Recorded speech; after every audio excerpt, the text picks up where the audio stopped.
इसके पहले वीडियो में हम लोग पढ़े थे ऑस्मोटिक प्रेशर और उससे रिलेटेड क्वेश्चन। आज इस वीडियो में हम लोग पढ़ेंगे रिवर्स ऑस्मोसिस के बारे में और osmotic pressure of law of osmotic pressure के बारे में। सबसे पहले हम लोग रिवर्स ऑस्मोसिस के बारे में समझेंगे। तो रिवर्स ऑस्मोसिस जो होता है इसमें यहाँ देखेंगे हम लोग कि ऑस्मोसिस में जो होता है कि प्योर सॉल्वेंट जो हमारा फ्लो करता है प्योर सॉल्वेंट से सॉल्यूशन की ओर किसके द्वारा, सेमी परमेबल मेम्ब्रेन के द्वारा, उसको ऑस्मोसिस कहते हैं। और रिवर्स मतलब उसका उल्टा। तो उल्टा में क्या होगा, हमारा सॉल्यूशन से सॉल्वेंट की ओर आएगा, मतलब सॉल्यूशन से सॉल्वेंट की ओर आएगा क्या, water molecule.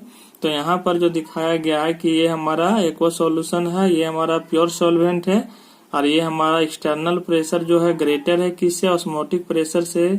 Osmotic pressure of solution से हमारा ग्रेटर है एक्सटर्नल प्रेशर। अब एक्सटर्नल प्रेशर जो यहाँ लगाया जाता है सॉल्यूशन में, तो हमारा ये वाटर मॉलिक्यूल फ्लो करेगा सॉल्यूशन टू प्योर सॉल्वेंट में। तो ये हमारा उल्टा प्रोसेस हो रहा है। और ये हम प्रेशर को कैसे मेजर करेंगे, यहाँ पर जो लगाया जा रहा है प्रेशर गज से मेजर करते हैं।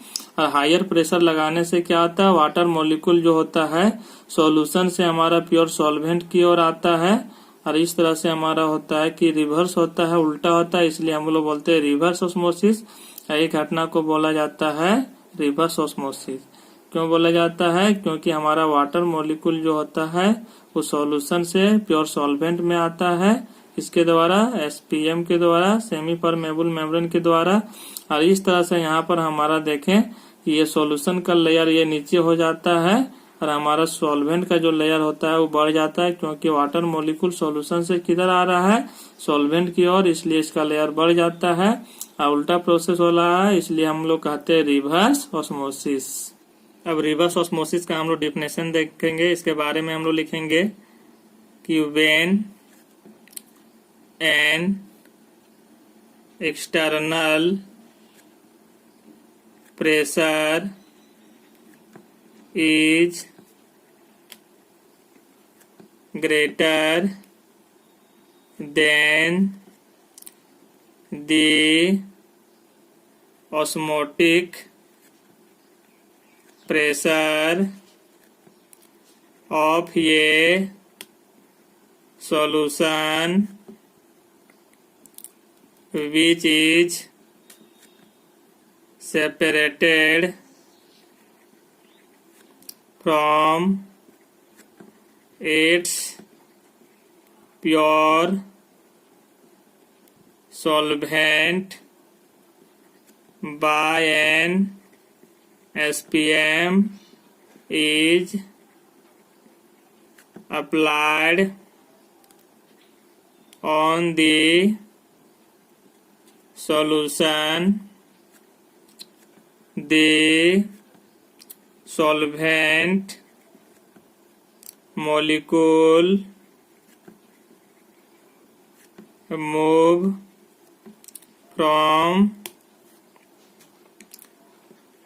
solution to pure solvent through the pores of SPM.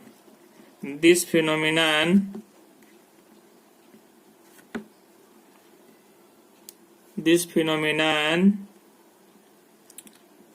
is called reverse osmosis।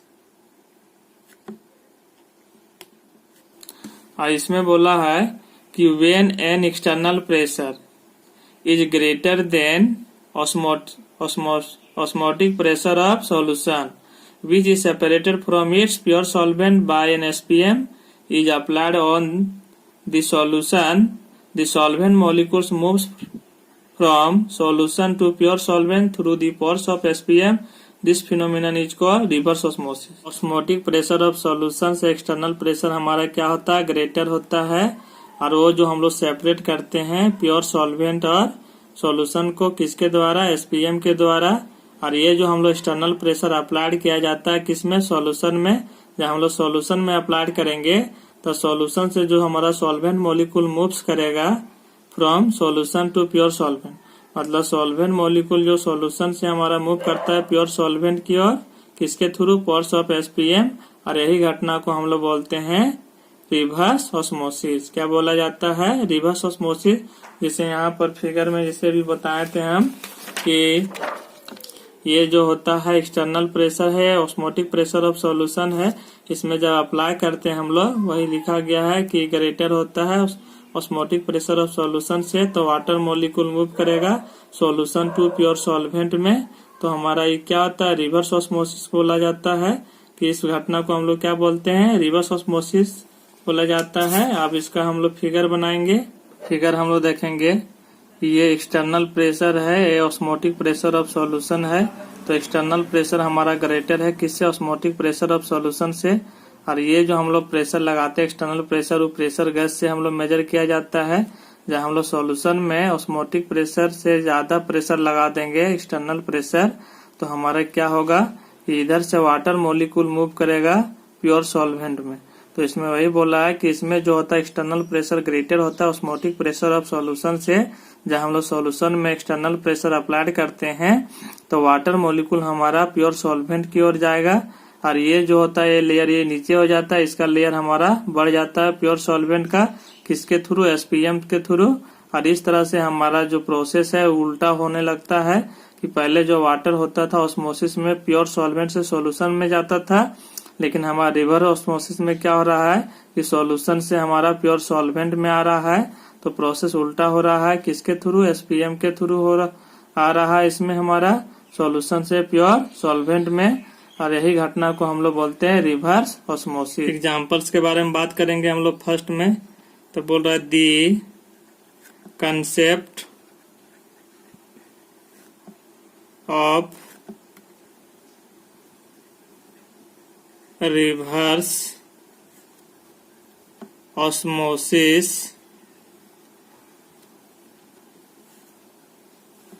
is used in the desalination of sea water।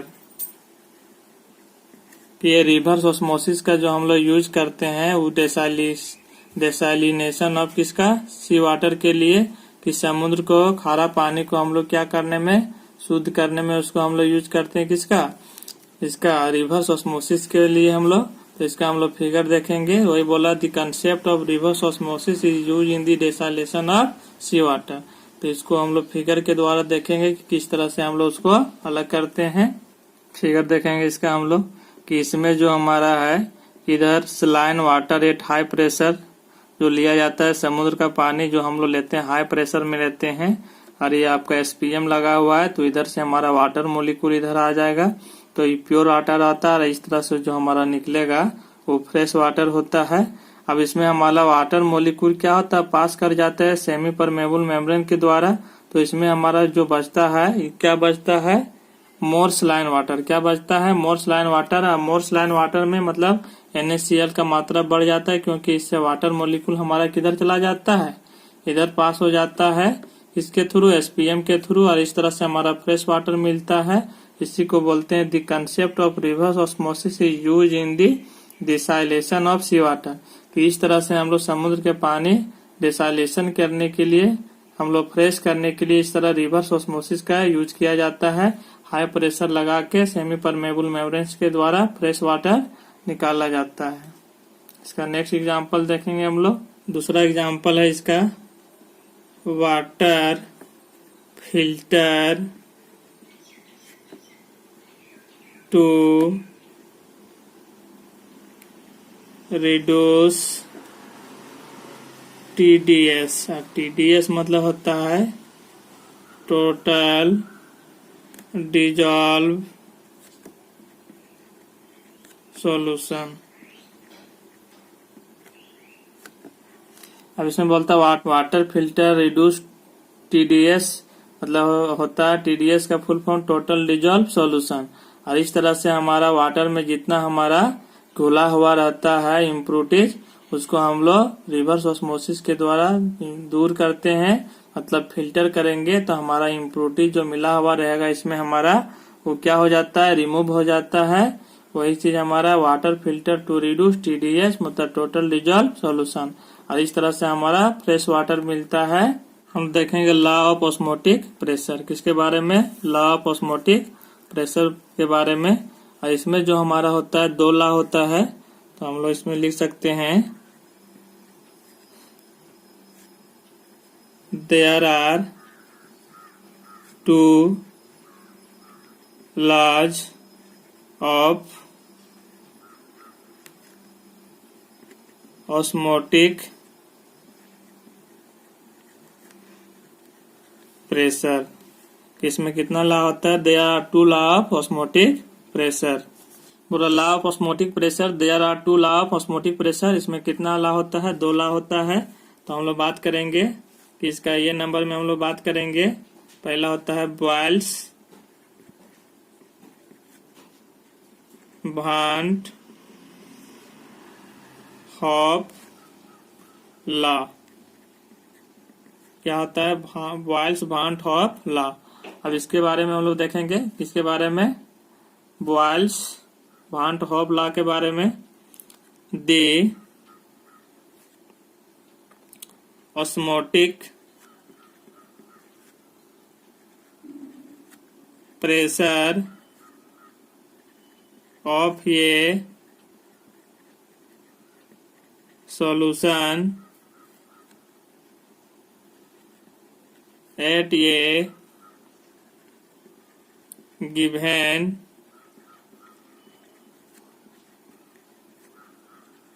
temperature is directly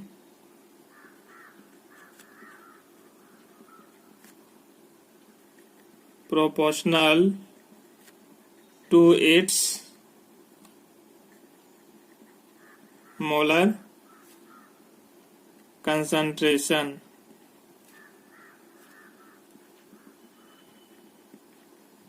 तो इसमें बोल रहा है कि the osmotic pressure of a solution at a given temperature is directly proportional to its molar concentration. कि जो हमारा osmotic pressure होता है किसी दिया हुआ टेम्परेचर में, गिवन टेम्परेचर में, वो डायरेक्टली प्रोपोर्शनल होगा किसका, directly proportional to its molar concentration. मतलब मोलर कंसंट्रेशन का क्या हो जाएगा, वो डायरेक्टली प्रोपोर्शनल। तो देयरफॉर हम लोग क्या लिख सकते हैं कि पाई डायरेक्टली प्रोपोर्शनल सी। तो यहाँ पर हमारा क्या होगा, टी इज कांस्टेंट। टी हमारा यहाँ क्या हो जाएगा, कांस्टेंट हो जाएगा। या बोल सकते हैं पाई बराबर हमारा क्या हो जाएगा, के इंटू सी। इक्वेशन हम लोग क्या मान लेंगे, 1, जहां पर हमारा क्या है, वेयर के इक्वल टू क्या बोल सकते हैं हम लोग, proportionality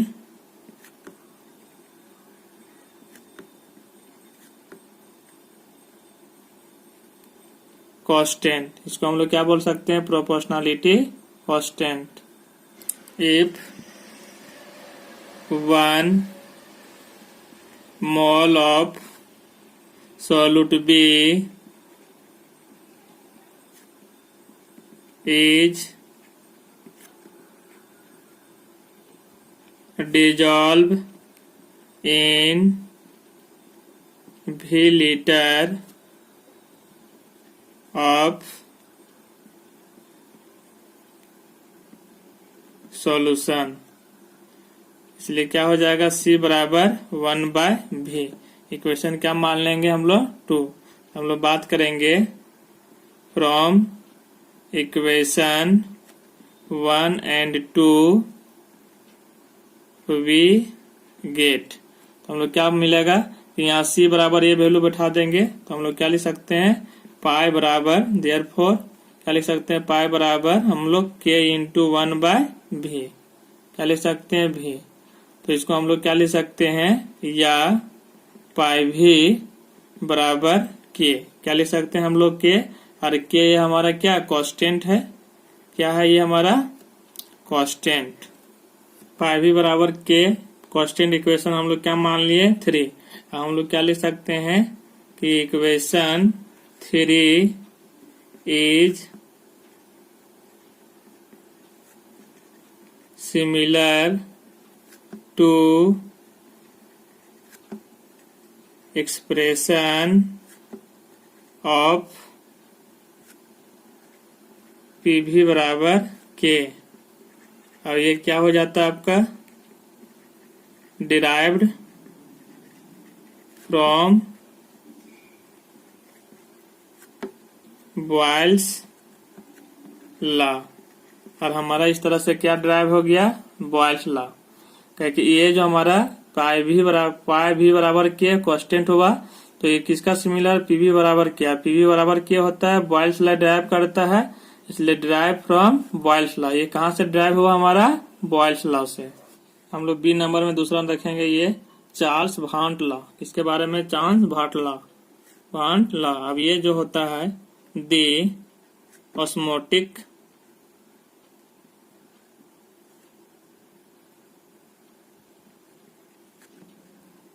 pressure of a given solution is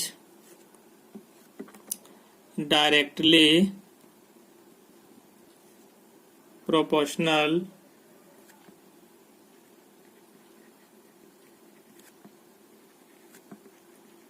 to its absolute temperature। Absolute temperature. ये बोल रहा है कि the osmotic pressure of a given solution is directly proportional to its absolute temperature. इसमें जो बोल रहा है कि ऑस्मोटिक प्रेशर ऑफ सॉल्यूशन जो होता है वो डायरेक्टली प्रोपोर्शनल किसका होता है एब्सोल्यूट टेम्परेचर का। तो हम लोग क्या लिख सकते हैं इसलिए पाई डायरेक्टली प्रोपोर्शनल टी। अब पाई डायरेक्टली प्रोपोर्शनल टी हो जाएगा तो यहाँ हमारा क्या हो जाएगा सी इज कांस्टेंट। ये हमारा क्या हो जाएगा सी इज कांस्टेंट। और ये इक्वेशन हम लोग क्या मान लेंगे 1। On combining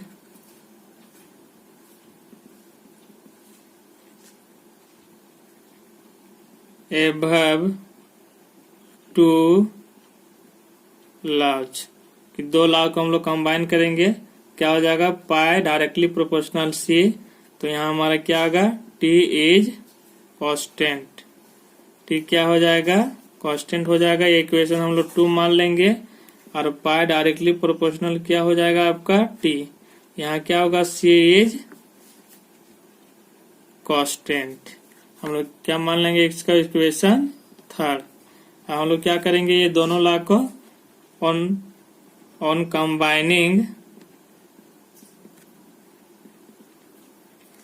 above two laws. तो हम लोग क्या होगा कि pi directly proportional C T.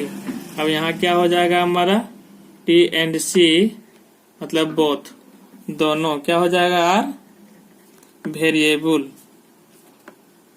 क्या हो जाएगा वेरिएबल। तो हम लोग इसको क्या लिख सकते हैं कि या पाई बराबर आर सी टी। इक्वेशन हम लोग इसको क्या मान लेंगे 4। आर हमारा क्या है यूनिवर्सल मोलर गैस कांस्टेंट है। आर क्या है universal molar gas constant. C concentration T temperature और पाई क्या ऑस्मोटिक प्रेशर।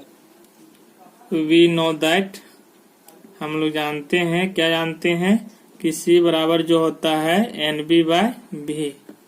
क्या होता है एन बी बाय भी। इक्वेशन हम लोग क्या मान लिए 5। हम लोग बात करेंगे from equation 4 and 5 we get. हम लोग पाते हैं कि पाई बराबर R into N B by V into T. क्या होता है टी। तो हम लोग लिख सकते हैं या पाई भी बराबर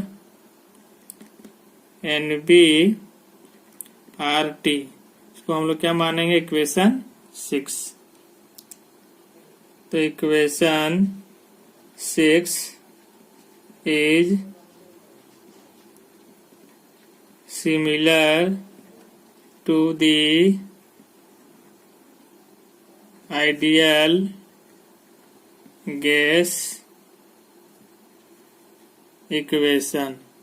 किसका सिमिलर? Ideal gas equation. तो इसमें क्या होता है? पीवी बराबर NBR-T। तो जहां पर हम लोग लिख सकते हैं क्या वो यार, NB बराबर क्या हो जाएगा? WB/MB। तो इस इक्वेशन को हम लोग क्या लिख सकते हैं? देयरफॉर पीवी बराबर क्या लिख सकते हैं हम लोग? WB/MB into RT। और इसको हम लोग क्या लिख सकते हैं? पाई बराबर WB/MB इंटू RT। इक्वेशन क्या हो जाएगा? ये 7। और ये 7 इक्वेशन से हम लोग क्या बोल सकते हैं कि इसमें जो हमारा क्वेश्चन बनाया जा सकता है, यही हमारा जो कंबाइन इक्वेशन दोनों का जो निकला हम लोग। तो ये क्या? ऑस्मोटिक प्रेशर, ये वॉल्यूम है, मास ऑफ सोल्यूट है, ये मोलर मास है, और यूनिवर्सल मोलर गैस कांस्टेंट है, और टी का वैल्यू टेम्परेचर होता है। And therefore equation 7 is known as ideal solution equation, where जहां ट्रिवियल वैल्यू ऑफ आर।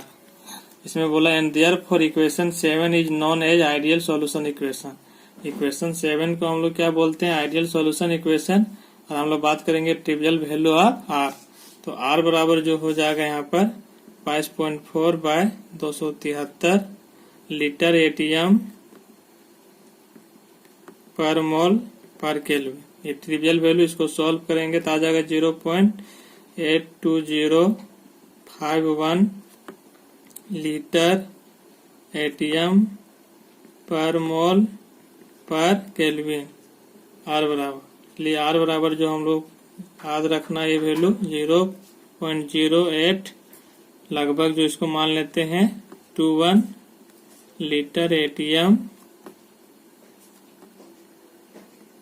पर मोल और क्या पर केल्विन।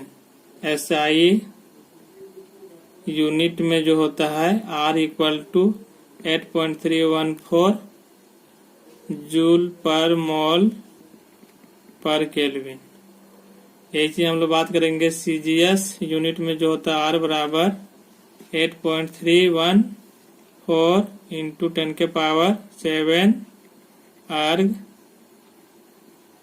पर मोल पर केल्विन।